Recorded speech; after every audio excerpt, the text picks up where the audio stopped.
When Elizabeth was 6, we went to court and got legal custody of her. My son is schizophrenic and her mother is bipolar and schizoaffective. When Elizabeth was born, her maternal grandfather decided that my son should leave. What we didn't know until Liz was about 5 was that he was molesting her. My husband was 100%, yes, I'm going to take this child and I'm going to make her better and I'm going to cure everything that had happened to her. I was happy. I was happy that we could give her a loving home and hopefully give her the type of structure and love that she needed. And a year later, my husband died, and she was very attached to my husband. And after he died, the question for me was, am I going to be able to handle Elizabeth on my own? But she's my only granddaughter, sorry. And so I decided, no matter what, I was gonna keep her and see if we could work this out. We had started her in therapy. It was very difficult because she was a very difficult child, very energetic, and it wasn't just an energy that was normal. I didn't go through any of my emotions and get it out, Like, I just kind of kept it inside. So I was a normal kid, but I was I guess the effects off of them after not, expressing it was hyperness. I'd get angry really, really easy.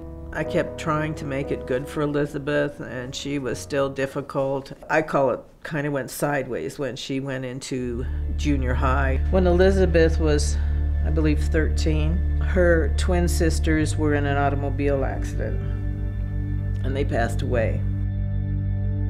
My sisters were people that I lived for, we got through this together. I thought we were always going to get it together, and we didn't. I really believe that when she lost her sisters, that was the final blow for her. I was devastated. I met a lot of people who were doing drugs. That's when I got into Tweak. And I really did not care at all.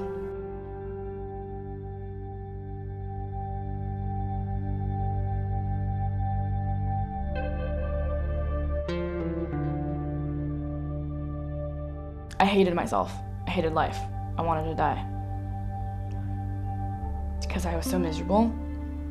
I thought that everything that happened to me, why did I deserve that? I thought that it was my fault, so I just wanted to die.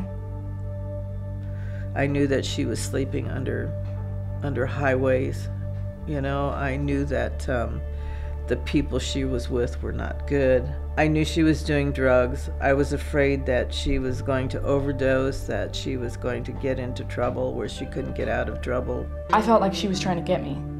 I thought the entire world was against me. I thought that everybody wanted to get me, everybody was out to get me, everybody was a liar. I didn't trust anybody. I didn't even trust myself.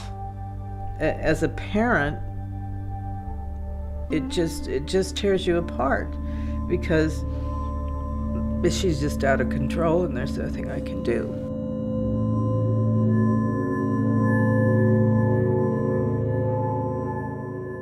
I was with her counselor at school, and they gave me a choice.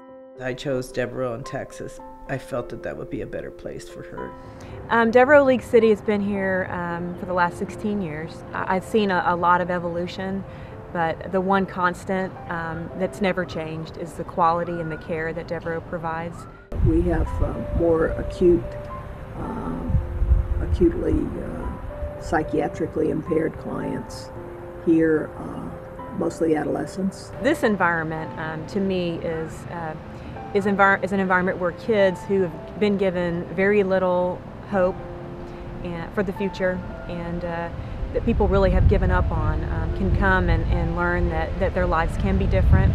They gave me the name and I called Colette May. We started talking about what was best for Elizabeth, what we could do for Elizabeth because she was totally out of control.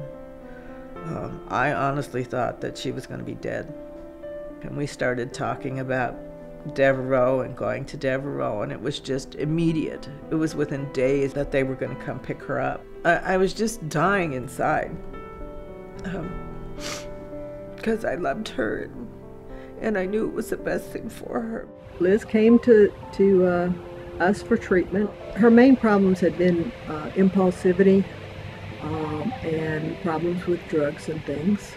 So we had to get her to deal with her issues, learn how to control her anger. My first 6 months, I hated that place. I wanted to get out. And I did anything I could to get out. It was so hard to go back to all that. You had to go back to the stuff that was bothering me, go back to everything that I did. I got really angry and mad and blamed it on everybody else. I don't even know how long it was before I, got to talk to her. And of course, she just hated me, just absolutely hated me. She changed slowly over time, but you can only help those who want to help themselves, and they have to be committed to make changes. And I think, at first they have some difficulty with that, but usually they adapt and begin to deal with things honestly. I was getting a lot of contact from Devereaux, and just talking to the staff was comforting, because they'd say, well, I know that she's, a little irritated and that she'll talk to you and tell you she wants to come home and needs to come home. We're taking really good care of her. She's okay, and she needs to be here. And I knew she did. I sat in my room, I was listening to music, and I just decided I was sick of it. You can't have someone help you unless you want to actually be helped. And I wanted to. I knew that they were helping her. I could tell that they were helping her every time I talked to her. I knew she was going to school, and I knew by talking to Patty with our family therapy that we had, that she was in a good place. Liz had to figure out how to get along with people, mostly how to allow herself to be close to people and trust people and let people in. It took a while, yeah. She had to trust that was going to be okay. She didn't really get messages that was okay growing up until her grandma came into her life. I started realizing that the world was not out to get me, and that my grandmother was trying to help me. And that's all she wanted. She wanted me to get better. And it helped. It took probably a year before she started to feel better. She started to say, Grandma, this is the best thing that you could have done for me. I started to feel that, there was a rainbow at the end of the road. I slowly learned a little about myself. The first thing I decided was to learn what favorite color I was. Like, what was my favorite color, which is purple. And I learned little by little about myself. Like, what do I like? Not what other people like, but what do I like? I wanted to be the person that I knew I really was. I'm not a mean, hateful person. I'm a happy, sunshiny person. I'm always the center of the attention in the room. I'm always the sunshine, and I wasn't anymore.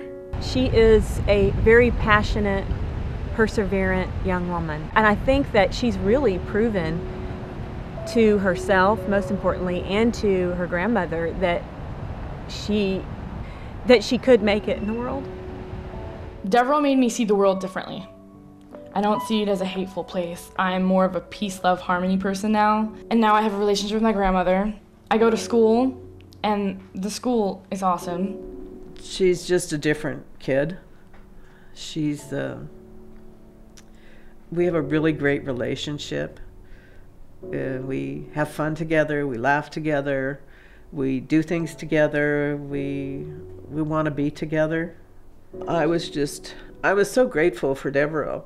I just felt, thank God there are places that can take care of these children and my granddaughter. I won't ever go back to what I was, ever. I see my future as bright. I'm happy. When you love yourself, you can love everything. There's so many things in life to live for. She's just such a wonderful kid, and I'm just so happy that she had an opportunity to go to a place like Devereaux, and they did such wonderful things for her and for our family.